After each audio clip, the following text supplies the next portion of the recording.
was born and raised in the US, in the northeast of the US in New York, to parents that immigrated here from Soviet Union. I think the first thing I wanted to do was become like a police officer when I was in kindergarten or first grade. And I do think that I always wanted to touch finance in some sort of way. So I assume you were good at maths in school? Math, great. Everything else, not so great. Our guest today is Jeffrey Fidelman, a financial advisor and partner at Fidelman Company. With years of experience guiding clients through complex financial decisions, he specializes in helping individuals and families build, manage, and protect their wealth. And then someone told me, I don't remember, I probably said something wrong or did something wrong. And then someone more senior comes up to me and he says, look, you're 20-nothing years old. The only way people are going to take you seriously is that either experience, which you don't have, or expertise. So you better be the smartest person in the room because no one is going to rely on you on experience. You don't have any gray hairs yet. I do think that it is incredibly important for anyone in the professional world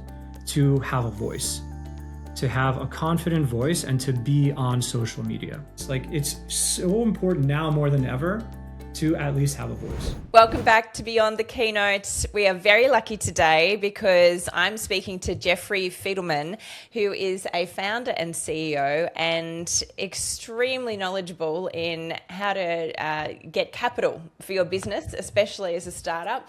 So can't wait to hear all about it. Jeffrey, welcome to the show. Carmen, thank you so much for having me. My pleasure. All right. Well, let's dive into it. I'm going to call you a finance expert. I hope that's okay. I haven't had a finance expert on the show yet. So I think we've got lots of new ground to cover that the audience will not have heard before. And of course, you're a speaker as well. So would love to hear how you're using speaking for good to spread your message and educate others and obviously the impact that it has on your business as well. But let's go back to the beginning first, because I'm always fascinated with how you get to where you are when you're a deep expert and well known within your industry. So if you think about yourself growing up as a little boy, did you ever imagine you'd be doing what you're doing today? No. Easy answer is no. I was born and raised in the US, in the northeast of the US in New York. To parents that immigrated here from Soviet Union. Oh, wow. And I think the first thing I wanted to do was become like a police officer when I was in kindergarten or first grade. And then that molded over a zillion times since graduating from kind of elementary school, middle school, high school, college, etc. And I do think that I always wanted to touch finance in some sort of way, but also work with a lot of early stage businesses. And I was always so curious. So we'll get into it more in depth, but that's kind of how I ended up falling backwards into finance and what I do today. Okay, so I assume you were good at maths in school? Yes, math, great. Everything else, not so great. That's good. Well, it's good. You've got to follow your superpower, and that's obviously what you've done. So do you remember growing up also having to speak in front of other people? Was that something that you did in school? Were you ever in a leadership position that required that? Or did you have a secret outside of school passion that required you to speak in front of groups of people? I think my relationship with speaking has become more apparent now later in life that I've had my own children and how I interact with them and how I see others interact with them. And my wife comes from a very similar background to myself. Parents immigrated same year from the same place. They didn't know each other, but kind of all came here. And one thing that I noticed is that the way that I speak to my kids, the way that my parents were speaking to me, and I see it throughout my family, is that we speak to children as people, as adults. There's not really perhaps you don't curse or use foul language or get into topics that are beneath their age, but the actual way that like an adult would conduct themselves with a toddler or a child or a young adult was very similar to the way that they would conduct themselves with other adults in terms of the way they spoke, the cadence, the words that they used. Okay. So I think growing up, it was never like I was sitting at the kids' table and like, oh, what you have to say is unimportant. So I would attribute a lot of my ability to speak and the confidence behind what I say to my parents in terms of the way they spoke to me when I was growing up and how I was raised and always being able to just stand up and speak for myself, and not try to run to my parents or to an adult to take care of a situation for me. So I think that's probably, if looking back on childhood and early adolescence, I would attribute a lot of it to the way I was brought up. Oh, that's amazing. I love that. And I have children as well. And if I think about today, there are so many kids now that can't speak properly because of social media and short form text and, words that aren't even words that are getting used. Yeah. And so I find myself saying to my children, no, you need to speak. You need to communicate in a full sentence and tell me how would you say it, and right. I need to encourage them to have the confidence to communicate. So I think this is a challenge that we'll be facing with the next generation coming through, and something we need to support them in, because of the way the world works and the systems that are set up. It's actually setting them up to fail in many ways from a communication standpoint. So I love that your parents did that.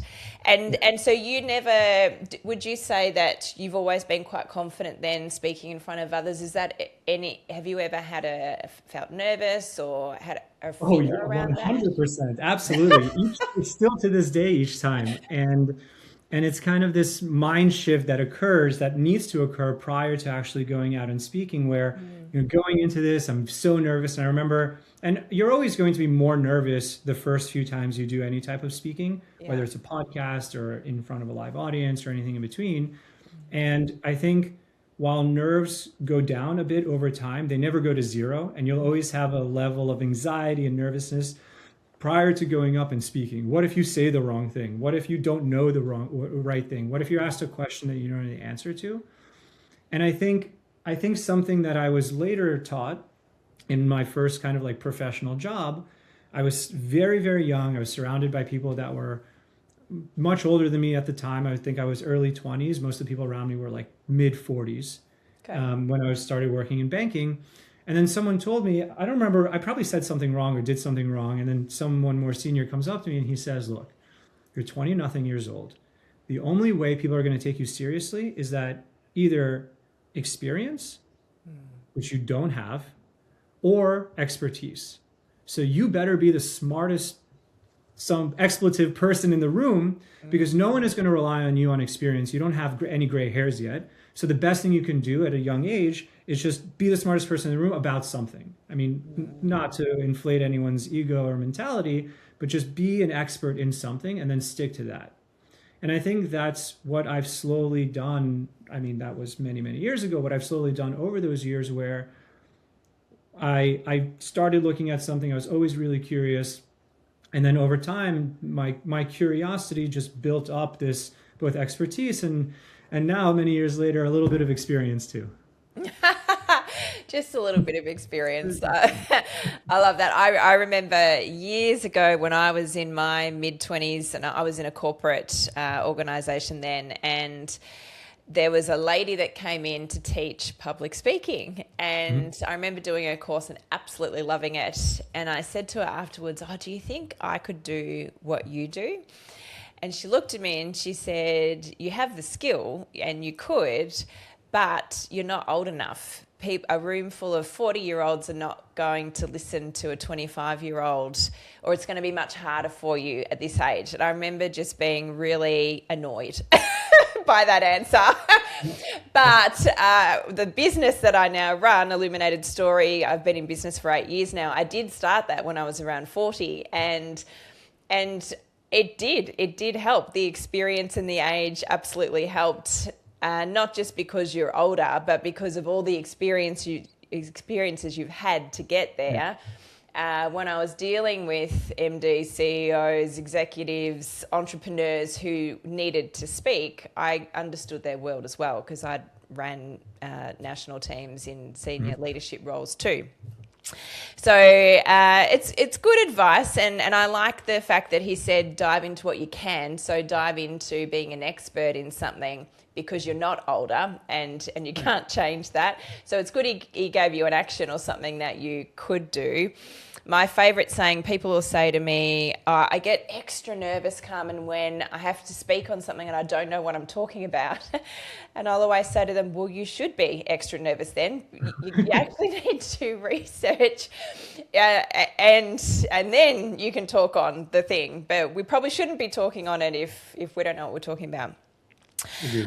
All right, so let's dive in a little bit to you've ended up helping now startups raise capital, which is extraordinary because there's not a lot of support in that area. How did you get there? So somewhere between having adult conversations as a child and wanting to be a police officer when you were in kinder, being good at maths and not much else in your words, how did we end up running this business to support startups? Well, there's the easy path and the not so easy path, I suppose. Okay, give us the not so easy path. The not so easy path is that I always joke with my team that I think my superpower is curiosity. Ah, great. And I'm genuinely, like, growing up, as I mentioned before, and even through today, like, you see different types of widgets. And there was an amazing speech, I forgot by who, it was a famous professor, and he takes out like a pencil and he goes, this pencil is fascinating because the rubber is sourced from this jungle in Brazil and then manufactured, and the metal around the eraser is sourced from like somewhere else in India, and the wood, this wood is cut down from red oak trees somewhere else in the world, and it all comes together and for the price of $1, right, or $1.50 or whatever a pencil is sold for. And it always, like, that alone, the idea of that always fascinated me. And I always wanted to understand both how things worked from maybe a little bit of a mechanical perspective, but how business worked for items. And I remember going into the city with my parents and looking up at these huge buildings, thinking to like office buildings, thinking to myself, like, holy smokes, like, what do all of these people do? There's people like every window, and then times the block depth, like there's people in these buildings and they're doing something. They're like cogs in a machine of many different machines. And it just always fascinated me. So that's kind of pretext of my life going forward. And I went to school, came out of school. I started my first, I've always entrepreneurial as well. I started my very first business kind of entering or going through college. It was in real estate. We were taking advantage of 2008 kind of crisis in the US, and I was in New York. While I was in school, I was commuting back and forth from Boston to New York just to run and manage this business. And then fast forward, I graduated. I wanted to go into finance. Everyone around me was going into finance. I thought for sure, like, obviously I should go into finance. And I ended up selling that first business, went into finance. And that's really where, despite going to a very prestigious university, going into finance, my first kind of official real finance job was at Morgan Stanley. And I'll never forget walking into that office, I'm surrounded by people, they're speaking English, like American English, no accents even, like just English. Yes. And I didn't understand a word they were saying. Right? So like, this is investment banking that you're in now, is that right? Yeah, this is investment banking. They're talking about credit curves and swaps. And I mean, I'm just making up words now, thinking back to when I was a kid, thinking about all those things. And when I remember realizing, like, I'm way out of my depth here. And slowly over time, and that's where the expertise comment came from, I learned the language, I learned the business, I understood structure, and part of what I always gravitated towards was kind of repeatable structures, or scalable structures, I suppose, in any other words. Okay. So I was at Morgan Stanley. Like many bankers, they do throughout time, they end up kind of jumping over. I was with a team. My team left, and ultimately I went to HSBC. And I worked there for a little while. They had me in kind of a more entrepreneurial type of position where I was vice president at HSBC, but really what I did was go to every single bank branch and like figure out how you can make more money, or how the bank can make more money in bank branches. So I did that for a few years. I did that very successfully. And there was a big difference between like institutional banking and then going into retail banking, just from like language and structured process, where you had such intellectual capital at Morgan Stanley. And you did have the same in HSBC, but because they have retail bank, it's just so much more massive in terms of like corporate organization, where they had to rely on this structured approach to business on a very, very large scale, right, of an international bank. Yeah. And while I was there, loved all of this, I said to myself, like, okay, I'm done doing this thing. I really, really, really want to go work with companies and like figure out their problems and figure out either how to make them grow or how to make them more successful. How do they work, and then make them better, basically. Mm-hmm. So I started interviewing. I got a job offer from PwC, and it was at a pay cut, a salary cut. And I remember I just had gotten engaged at the time and thinking to myself, like, okay, well, I guess we'll have to do this and we'll just deal with it. I'll travel a lot and then figure it out. And right at the same time, I get a call from a family office from the bank asking me if I wanted to start a venture fund with them. Oh, okay. And that sounded a lot more cool and interesting. And I didn't have to wear suits anymore. In fact, suits were like a major, like you wear a suit, go home and go change type of situation. Okay. So I left and I went to work for this venture fund. Mm-hmm. And I was a partner there, and we were investing in early stage companies, and we're getting a lot of exposure to that.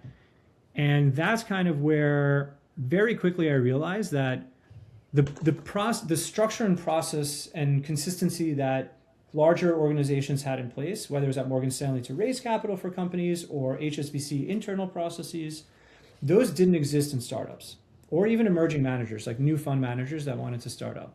Yeah. So the more and more I realized that, the more I thought to myself, like, wow, well, this is a white space. I don't know exactly how to address it just yet, but I think I can. So I left. Candidly, I left the venture fund like the week after we got back from our honeymoon, which for anyone listening, do not do this. It worked out okay for me, but not something I would suggest. So I left kind of without a plan, thinking that I'm going to help startups go out and raise capital and put kind of structure into place. Mm-hmm. And it took a while. It took several years to actually figure out a process that I'll explain. It seemingly is so simple, but the simplest ideas are often the hardest to like actually come together. Yes. So started what is now an investment bank. Fast forward 10 years later, we have 40 people with us, all remote, US and Canadian based. And what we do is effectively provide, we call it Fundraise-as-a-Service. Mm-hmm. What that is outsourced investment relations for these early stage companies and emerging managers. So I'll pin it there and happy to get into more details. But that's kind of the journey, so to speak, that landed me here where I am today. Wow. Well, that's an amazing journey, and there's so many things. I've just been taking notes as you've been talking, because we could go in about 5 billion different directions, I think. One of the things there's a couple of things that I love that you said, but interesting about process. So I also worked in a very large corporate for over 18 years, and I just happened to fall into the job because growing up, my love was theatre. I was a very shy child, but for some reason loved being on the stage and carried that through to university where I studied. I did a Bachelor of Performing Arts. And then fell into a corporate job just to get money, and I worked on the shop floor for them to start with, and then ended up in state roles and then national roles, and led a brand portfolio in the end, which I think was around $300 million at the time. Anyway, the company grew very fast. They're now, I think, about a $9 billion company and are in the US as well. And one of the things they were excellent at was processes and systems. And we would not have been able to grow at the rate we did and as successfully as we did without those in place. And one of the things you said was that when you went to startups, you saw that there just weren't those processes and systems in place. And it's been so interesting since I've run my own business and working with other businesses to see that that's fairly common. Even for medium-sized businesses, there's often not great processes in place and no consistency in what's happening internally. So it's really hard to then offer that consistency out to whoever it is you're servicing in whatever way. So I think that's really interesting. From a communication point of view, you spoke about language and also your visual communication in the fact that they didn't want you to wear suits at the new place you went to. That wasn't their brand. That wasn't how they communicated out to the world. And I think as speakers, it's the same when we're thinking about our audiences. So, where are you speaking? What is the context? And of course, you need to represent your own brand. And also, you need to honour where you're at in the audience that you're speaking to. So sometimes the language changes. And it's interesting because even if you do know what you're talking about, if you can't communicate it in the language that the audience or the clients or the colleagues that you're with hear it in, if that makes sense, then you can be seen as not an expert, even if you do know what you're talking about.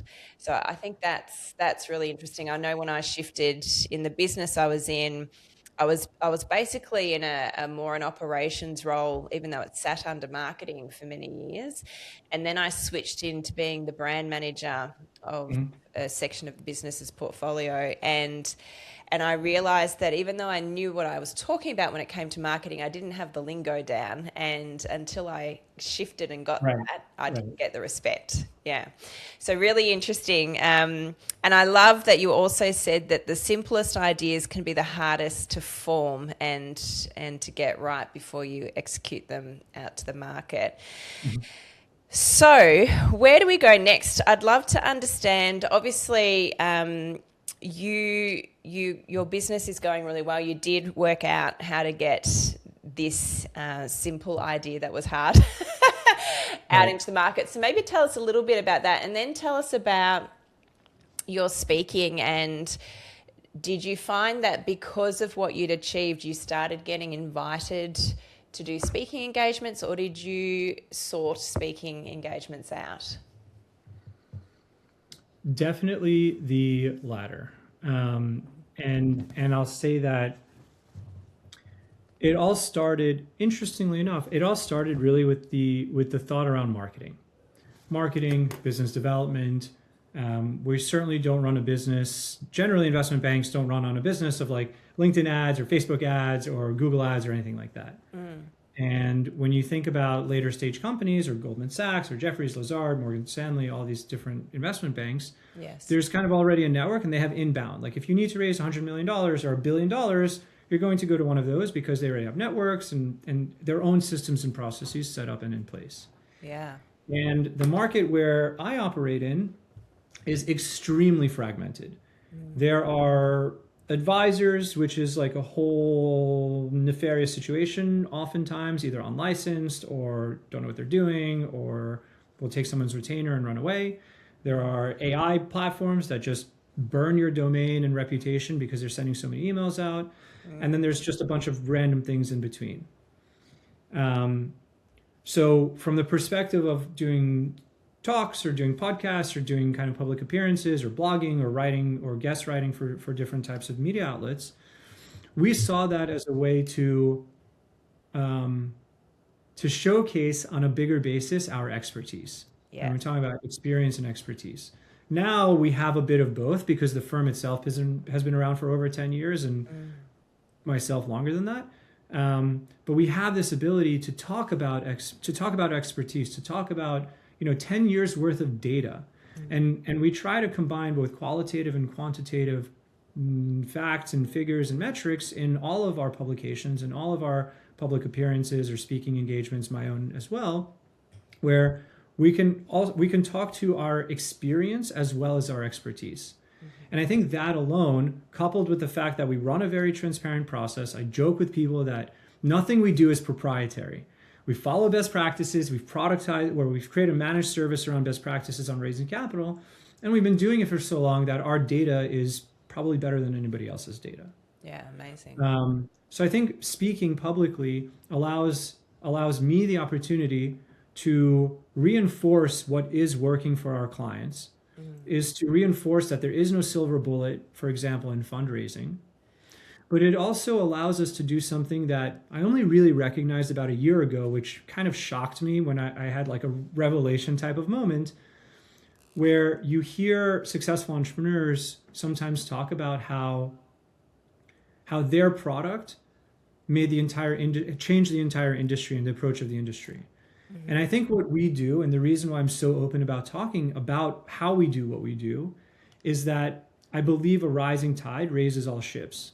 In that if more advisors that are focused on our stage of client were to operate their practices similarly to ours in this fundraise-as-a-service type of offering, then I won't be walking into my next potential client call with a black eye for a fight I was never in. And that's unfortunately many of our calls that I go into. And despite the potential client taking the call with me, whether it's on a referral or introduction or just like a cold outreach, unfortunately, I'm often starting from a defensive because they have had a negative experience with someone else that operates as an advisor, broker, banker, or otherwise.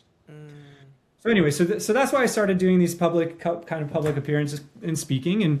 And because we've been doing so many of those, that now comes back to people proactively reaching out to us, asking to be judges on events or panels, or asking me to speak on fundraising or on capital allocation, or really innovation, just because we work with so many early stage companies. Yeah.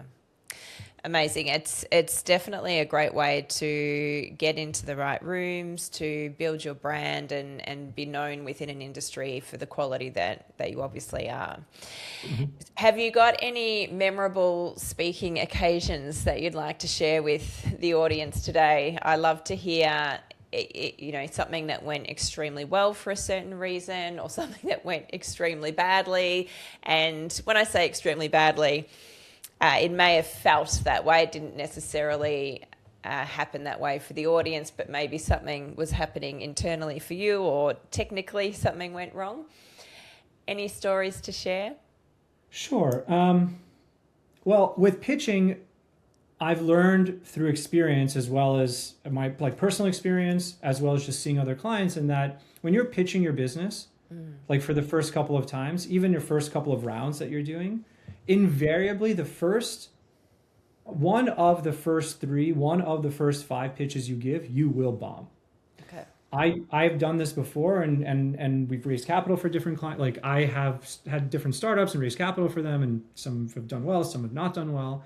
But in every time when you're pitching, it's so important, and you probably see this with public speaking as well, like talk to a mirror, talk to your reflection, talk out loud, talk to a colleague, talk to your mother, your sister, your brother, your wife, your husband, talk to your dog, right? It doesn't matter, but it's so helpful to talk out loud and hear yourself presenting or pitching the idea that you want to, because invariably you'll trip over your own words, and then you'll realize that going into it.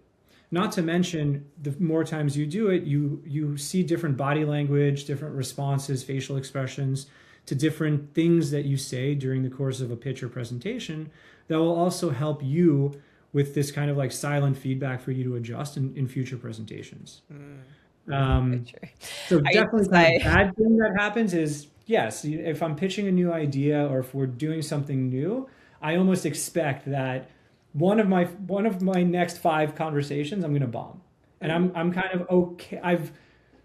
I'm at peace with that. I'll put it that way. Okay, that's good. and things that went well. I mean, I'm on the board of Harvard alumni as well, and I was asked to lead one of the accelerator courses for startups, and I find out, and I say yes, no problem. I'll do my usual thing, expecting it's going to be like 20-30 minute, like show up to class, and then I get an email like a day or two before the actual like appearance is scheduled. And like, great, we're so excited to have you for an hour and a half or 2 hour like speaking engagement. We can't wait. We're going to leave 15 minutes for questions. And I'm sitting there like starting to sweat bullets. Like, what in the world am I going to talk about for an hour and a half or 2 hours? And I put together a few slides just to like buy me some time and like put my ideas up. And what's funny, what you were saying before, like know what you're talking about. I only agreed to speak because I knew about the type. It was about fundraising and preparing for a fundraise.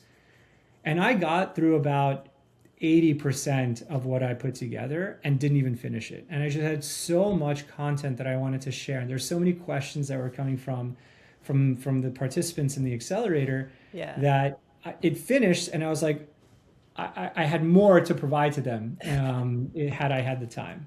So that was a kind of a positive experience that I had. Yeah, and I think when you're really passionate about what you do as well, you've got the deep expertise and you're passionate about it, then yes, you open up and there's so much that you've got to say, you just don't realize it before you've started. I love what you said about practicing out loud too. I used to say to my team back when I was in corporate, practice out loud or you'll scare yourself with your own voice. And what I meant by that was it's sort of like the microphone effect, is it? When you're not used to hearing yourself out loud and you've just practiced in your head, it just doesn't go well. And part of it is because you actually haven't formed your stories properly. You know you're going to tell a story and you're like, oh yeah, it'll be this, this and this in your head. But when you actually try and say it out loud, it just doesn't sound good the first few times. You've got to actually practice. Sure. Yeah. You got to rehearse it. Yeah. They're great stories. And I think as well as talking it out loud to other people and getting feedback, just filming yourself on your phone. We've all got phones these days that have amazing cameras. Film it and look at yourself back and you'll find things. It is important. I always say to clients, watch it once to get over yourself and then watch it again to learn, because none of us like watching ourselves on video, including myself. No, it's awful. It's awful. I know, I agree. And I even studied film and television acting. So there you go. But when you watch it the second time and you're look for things you did well as things you could improve on, because there will be some things that you've done well too. So you mentioned in the pitching side of things that you're going to bomb at a certain point. What constitutes a bomb? What's gone wrong in the pitch when it hasn't gone well from what you've seen in your experience? Going back to a structure. As part of our onboarding, we always tell our clients, I literally wrote out an agenda, a 30-minute agenda, and I broke it down, not minute by minute, but like 3 minutes by 3 minutes, and broke exactly what needs to happen, who's talking, what you're saying, how it's run. Mm-hmm. And I do that so that people don't lose their train of thought. I find that so often. I mean, the main experience I have is with founders, aside from like hearing people speak randomly. Yes. Conferences, events, otherwise. Founders often lose their train of thought. And they'll be asked a question, they'll either answer the question or an adjacency to that question, and then they'll just keep going and all of a sudden land somewhere and they're like, how did I get here? Yeah. And I have no idea where I'm going from here. And I find that often to be the case. So having this like structured approach, not even mechanically in how you're fundraising, but down to the agenda for the initial investor call, like, and I'll what our agenda is. First 3 minutes, you build a rapport. How's the weather? How's the animals? How's the family? Where are you calling from? Right? Like, it humanizes a conversation. Yes. It almost always flows into, okay, now it's time for business talk. Mm-hmm. You always want to ask the investor to tell them a bit about themselves. And every investor, and again, this is specific to kind of fundraising and pitching. Every investor has a pre-recorded 2 to 3 minute bio. This is where I am. This is where I'm from. This is the fourth fund I've worked at. We're investing out of fund 3, $250 million. Here's our criteria, yada, yada, yada. And theirs is very, very structured as well. Mm-hmm. And by the time you're done with building rapport, investor introduction, you're 6-7 minutes into it. Mm-hmm. You're 6-7 minutes into a 30-minute call that I say the back half, 15 minutes the back half, should be saved for Q&A and asking for money. Mm-hmm. So you have 15 minutes worth of structure. 7 minutes go by between building rapport, BSing, and then investor introduction. So you're left really with like 5 to 7 minutes of actually structured speech. So when you break it down that way, and I joke with a lot of our clients, and my team makes fun of me for saying this, it's kind of like maybe not first or second or third, so you can kind of build the cadence of your speech, of your oration, of the narrative. But like by the time you're going into your 10th pitch, you should be on your phone playing Tetris and being able to give that first 15-minute thing like all the way through. I mean, I'm being facetious. Obviously don't look at your phone the entire time you're on the call, but you should be able to kind of be mindless in that rapport, investor intro, here's the genesis of my business and kind of tips and tricks, use an anecdote instead of pitching your business, that type of thing. And then you go into Q&A. Yeah. But the structured approach helps people feel more confident in what they're going to say. And to your point, isn't like, oh, I'll touch on this, I'll touch on that. Hopefully I'll get to here. Like, you will hopefully not get anywhere. You need to plan to get there. Exactly. Don't hope. Oh my goodness, structure is so important in any talk. I completely agree. And you're right. Again, as the founder, especially before you've got funding and you've been having to put everything in yourself, you are everything. You've got to have the bird's eye view of the business, but you're actually also in it most likely. Yeah. And so there's so many different avenues you could accidentally end up going down when you're speaking, because you're in it every day and you've got all the details in your head that the investors don't necessarily need to hear about. And that, by the way, just to kind of touch on that point, and that also is a problem that a lot of founders find themselves falling into, where they go into way too much detail on the initial call. The initial call is meant for the investor to fundamentally understand what you do and have interest in having another conversation. But as a founder, or as a GP, or whomever, as you're pitching an investor, if you're going into way too much detail, it's way too much detail for them. Yeah. It sets you up for failure, because they have more questions, and then they invariably run out of time, and it's like it feels compacted and it feels overwhelming for the investor, and they don't want to be overwhelmed. Right? An investor, they think highly of themselves, as they should. And they think to themselves, like, if I can't understand your idea, how I make money within 30 minutes, then there's not going to be another chance. Yeah. So, take a breath. I always tell our clients, like, if you look at the clock, if you're talking for more than 2 or 3 minutes in a row, stop.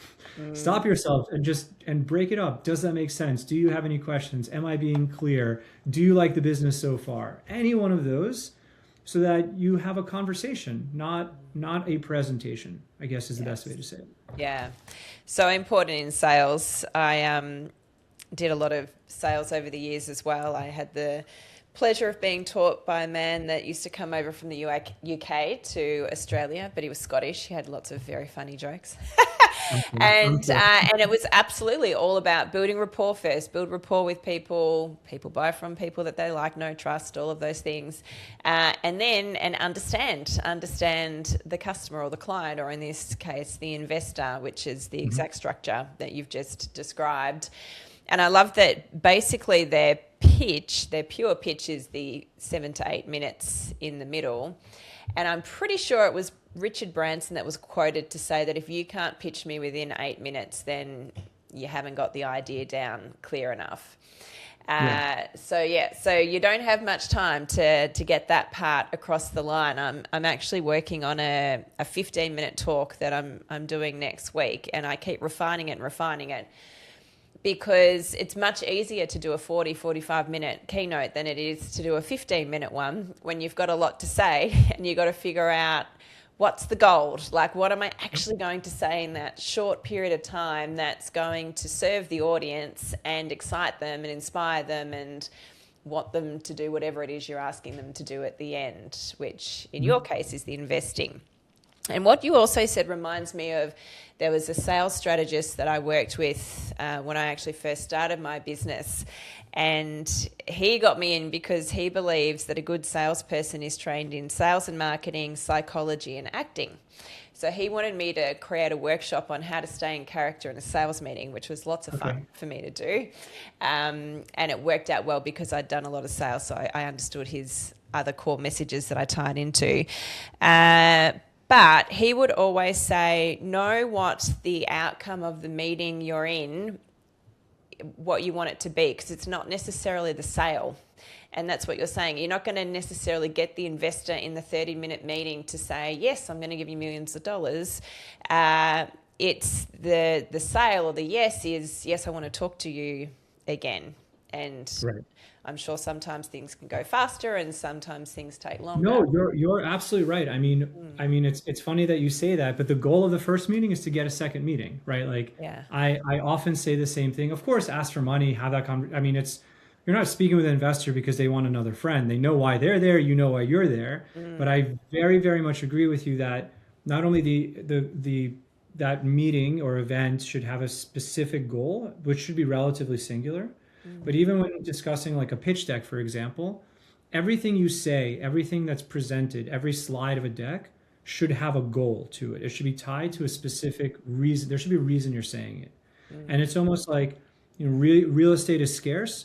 Think about someone consuming you as taking up real estate in their mind. and you want only the highest impact words, phrases, whatever goal, a point that you're trying to get across to be most resonant in their mind that is taking up that real estate.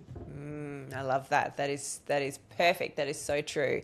And that should be for any moment that you have on stage, where the stage is on a Teams or Zoom call, where the stage is on an actual literal big stage, small stage.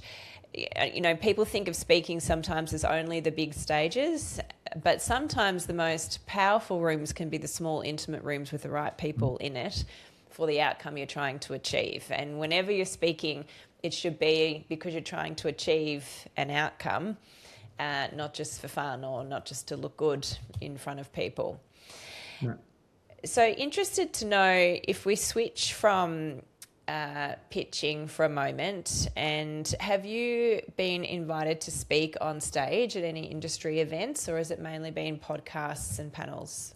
No, I have. I think the next one that I can make is out in San Francisco in late April at the Startup Grind Conference. Okay. So I'll be there speaking on stage. And do you know what you're talking about yet? Have you got a topic? Fundraising.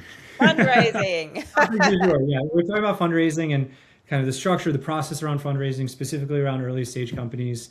I mentioned earlier kind of the bank that we have built out this whole operating system that we've been running on, and we're starting to spin that out just for general consumption. So that'll be kind of the main topic of the talk that I'm giving there.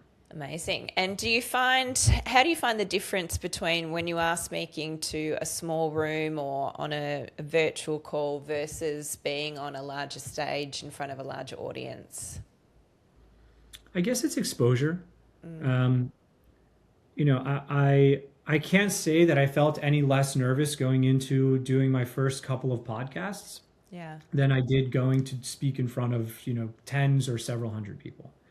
The nerves certainly kind of wind down a lot faster when doing podcasts or when doing this type of Zoom or even in an audience of Zoom versus doing it in person.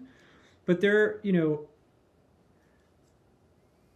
as long as people don't let anxiety get the best of them and they're comfortable enough to take a moment for themselves, even if they are on stage.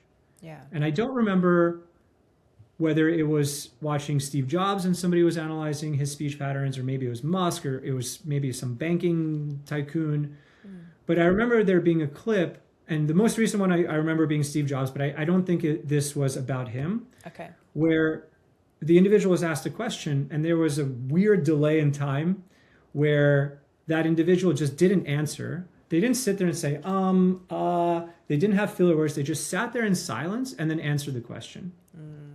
And I think there's something so powerful about that, where I really try to do the same thing. And it's so difficult to not say the word like or all of these filler words. But I do think that words do matter. The real estate in one's mind and first impressions and impression do matter. And it's very difficult to not use those filler words and to get tripped up when you're trying to rush, when you have this anxiety and everything is moving a mile a minute in your peripheral, even though no one's actually moving. So I think the main difference there of being on stage is that it's way more difficult to take a moment, to take a breath, to take a few seconds for yourself to reorganize your thoughts and start presenting again than it is online. But equally as important to do that in both situations.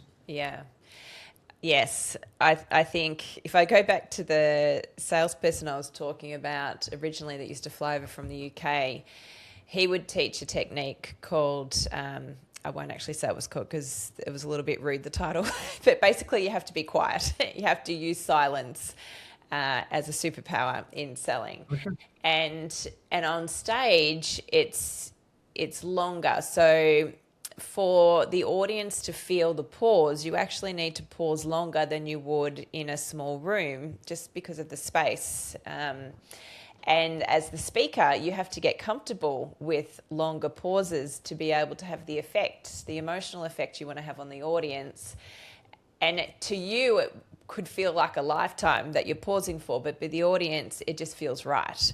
So it is a skill and a craft that you can develop. And you're right, it is so much more powerful to just be silent for a few moments thinking, obviously, and then respond rather than trying to fill that silence with sound, because it's normally you that's about. It's you feeling more comfortable. So you've mentioned nerves a few times, and it's completely natural to feel nervous. I love being on stage, and I still feel nervous before I go on stage. I think it's part of the process for me. But as you said, there's nerves that are debilitating, that cause you to do things you don't want to do when you're out there, versus nerves that I think can be used for good, used for energy, because when you're up on stage especially, you need more energy than you do in a smaller space or on screen to come across as interesting and captivating rather than a bit flat or boring. So do you have any techniques you use to help you manage your nerves? I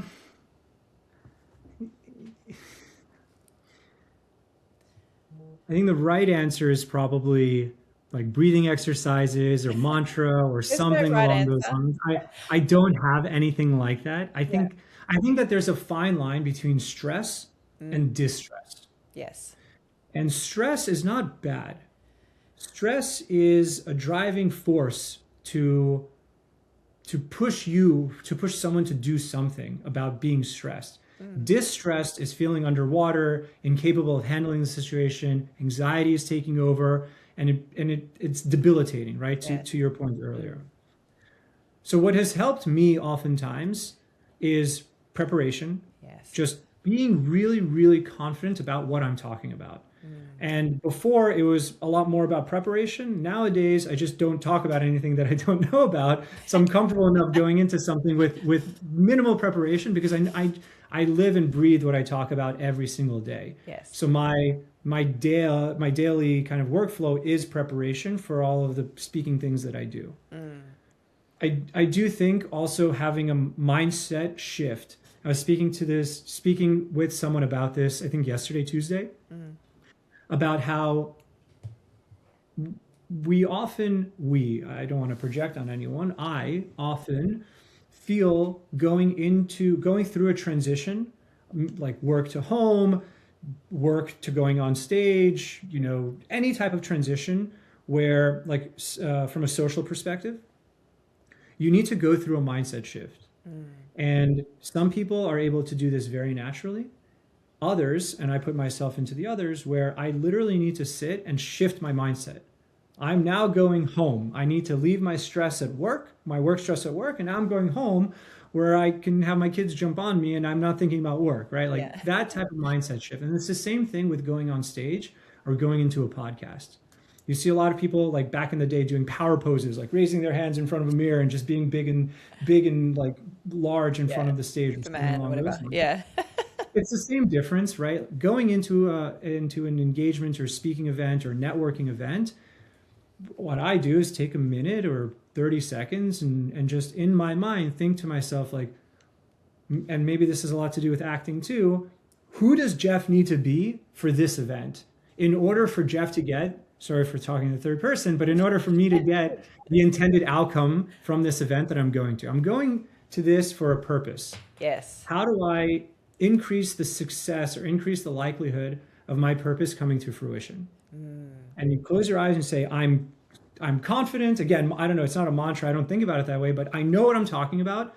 No one knows this better than I do. If anybody asks me any questions, I'll take a moment to pause, but I'm confident enough to know that I can answer any question thrown at me about this topic. Yeah. And I think going into an event, most people have that already, but they get caught up in this like stress and distress and nervousness and anxiety, where just take a minute, shift your mindset over to a different emotion if you can, and then go on stage or go to your event or do whatever you need to do. Yeah.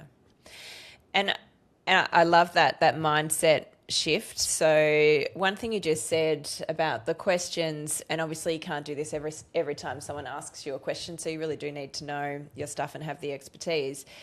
But if there was this crazy question that you'd never had before and you just didn't have an answer for, it's okay to say, wow, that is such a cool question that I've actually never been asked. And I don't have an answer for you right now, but I'd love to get your details off stage because I'm going to look into it. I'm going to come back to you or something like that. Like, That's a cool answer too. And it's okay that you don't know everything that anyone could possibly ask you. As I said, you can't use that every time a question is asked, but assuming that you can answer most of the questions, that's a tactic too. Sure. Mindset. Yeah, well, on that point, what I've often done, what I have often done that helps people understand, even if I don't know the answer, I'll think through it out loud with them. Yes, okay, And good. perhaps not give them the answer, whether it's what they're looking for, any answer at all, but at the very least, give them insight into my mind of how I would think through this question and to get to an answer. And that's often, especially with clients, and when clients do ask me a question that I don't know about, that's what I do. I sit there and I say, okay, well, I don't know the answer. Here's how I'm thinking about it. Here's all the permutations of how we can think about it. We can ask GPT or Google, but this is how I'm thinking through the question that you just asked me. Yeah, nice. I like that. And often, I mean, that's brainstorming with people as well, isn't it? Often things come from that, and then they'll say something, and then it gives you another idea, and then all of a sudden there is an answer. So Right, I love that. exactly. Yeah. And I love what you said about mindset. That's so true. I remember a client years ago, every time we would catch up, she'd say, it just makes me want to throw up, just makes me want to throw up. I hate this, and I said, one day I said to her, have you actually ever thrown up before a talk? She's like, no.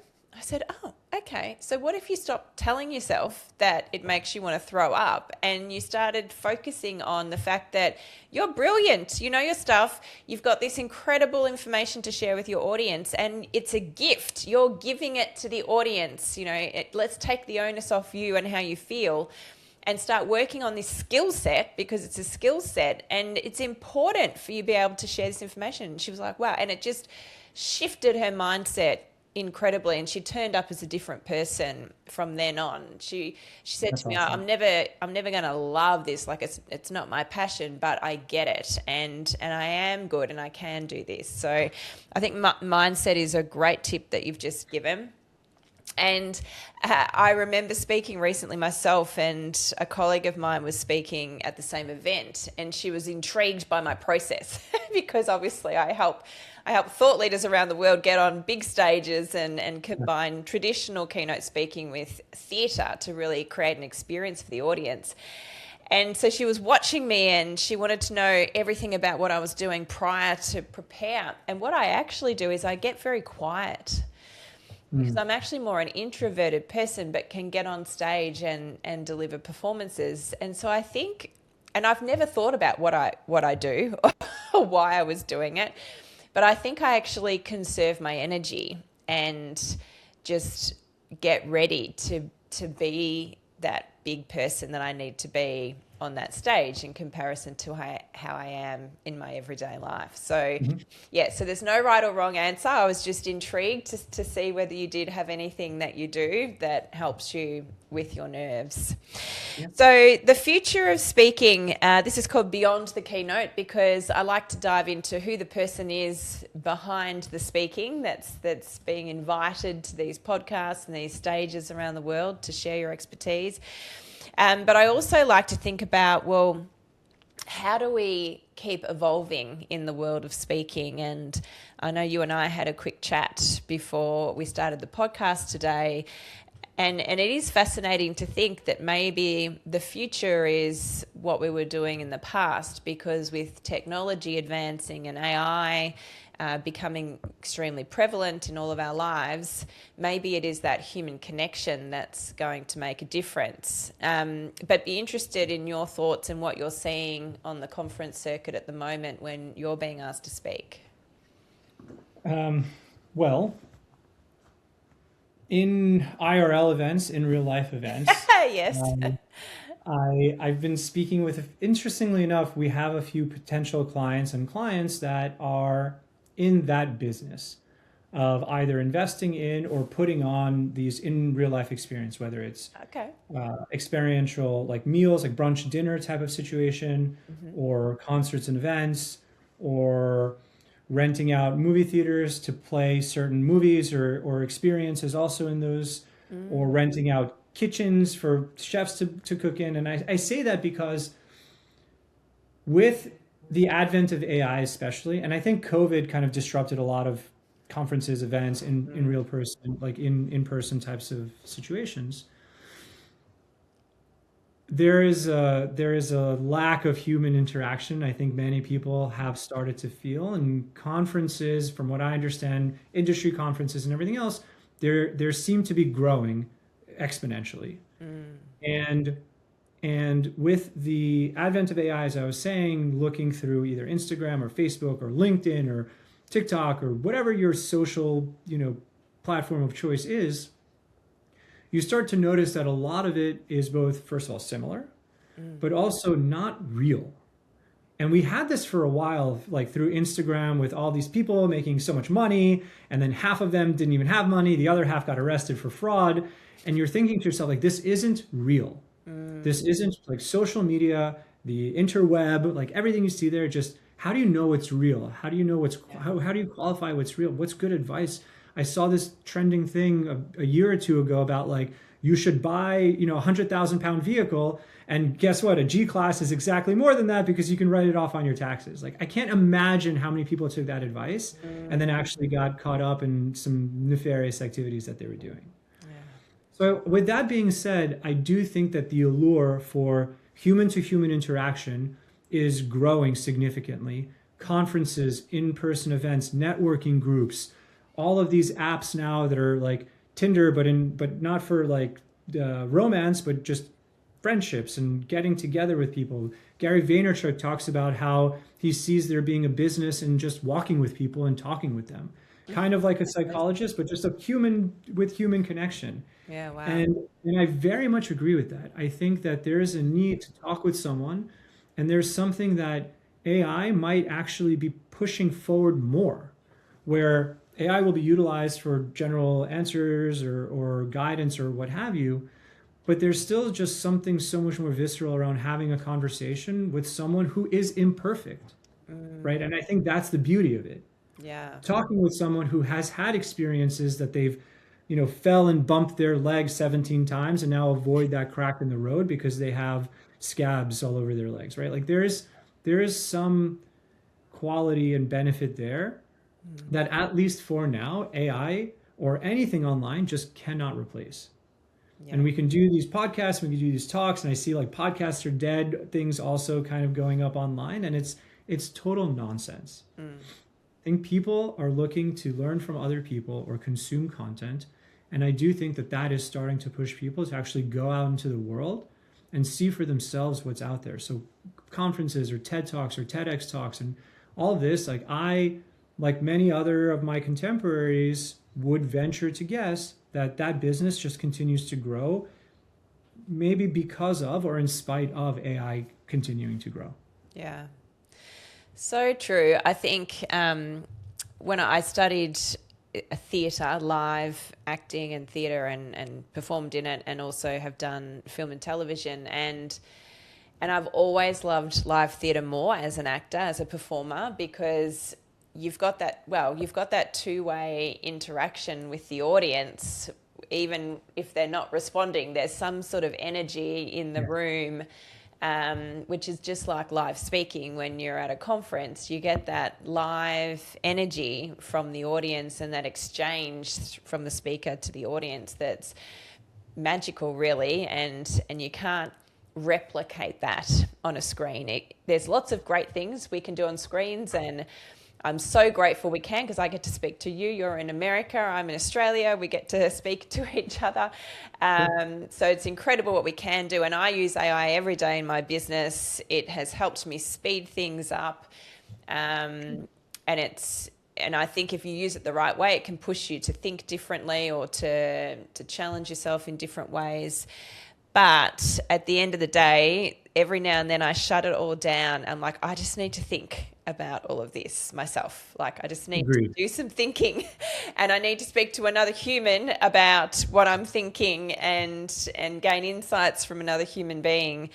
But that connection piece that you were talking about, and that just, isn't that insane that we there might be a business in just being able to walk with someone have a friendship. That's scary, I think, as well. I saw there was a post about that with children and the next generation, that they're going to be more lonely than ever because of the heavy use of devices and all the rest of it, and that they're not learning how to make friendships, which is why I love, my boys are both in sports, team sports, so that gives them that opportunity. You have to, yeah. And I, I mean, we probably can have a whole nother podcast on just this piece, right? But Yes. my wife is a therapist, and I talk to her about that all the time. And like, Yeah.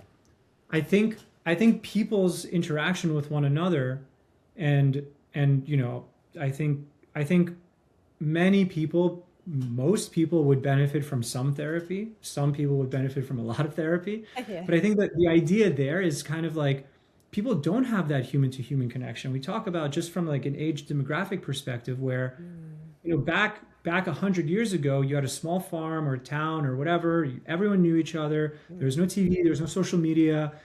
Everyone still knew your business because like they were just out and about and talking to one another.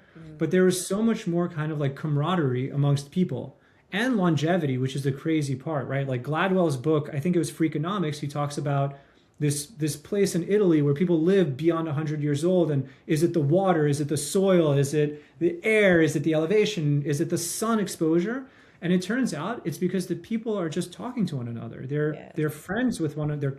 They're more than just a passerby in a town that they live in. They're actually forming these human interaction and bonds. So, if nothing else, Carmen, that I can say to your point, human to human physical interaction will spark longevity in us, right? Like, it will make us live longer if we just hang out with more humans as opposed to AI or sitting behind a screen. Yeah, so true. Oh, how good. Well, I can't even believe it's been an hour already. That's how fast time flies when you're having a great conversation with another human being. Is there anything, Jeffrey, that you would like to leave our audience with before we go? Any words of wisdom? Despite everything that you and I have spoken about, I do think that it is incredibly important for anyone in the professional world to have a voice, to have a confident voice, and to be on social media. We think so often how often we're all on social media. How often do you interact with Coca-Cola company post or video versus someone drinking a Coca-Cola? And this is not sponsored by Coca-Cola. I'm using them as an example. Or hairspray, or clothing, or whatever, right? Like the consumption is based on what maybe is human to AI now, but it's human to human, or it should be. It's a person drinking a soda, wearing clothing, that's selling it. So it's in every company's benefit, I believe, and certainly how we run our business, to empower each person at that company to have a voice. Because ultimately, A, you're creating a voice for yourself that everyone can see, whether they agree with it or not, you have a voice. And B, if you are kind of supportive of the business you work in and the company you work for, that can only elevate them and you inside of that organization. So word of advice, regardless of what your position is, where you work, what you want to do, keep it PC, I would say, just as a caveat, but have a voice. Like, it's so important now more than ever to at least have a voice. Yeah. What a great way to finish the episode. Jeffrey, thank you so much for coming on the show. How would someone get in touch with you if they're a startup, for instance, that wants to know about funding, or if someone would like you to come and speak on their stage? Yeah, so the website is my last name here at kind of the bottom here, fidelmanco.com. My email is my first name, Jeffrey, @fidelmanco.com. Please feel free to reach out. We have tons of resources on our website for super early stage, pre-seed. Hey, I've got an idea on a napkin type of business, all the way through late stage aerospace companies and fund managers raising hundreds of millions of dollars. We work with everyone in between. Again, very structured, consistent approach, and happy to have a cup of coffee with almost anyone. Sounds great. Thanks for coming on the show. Thank you, Carmen.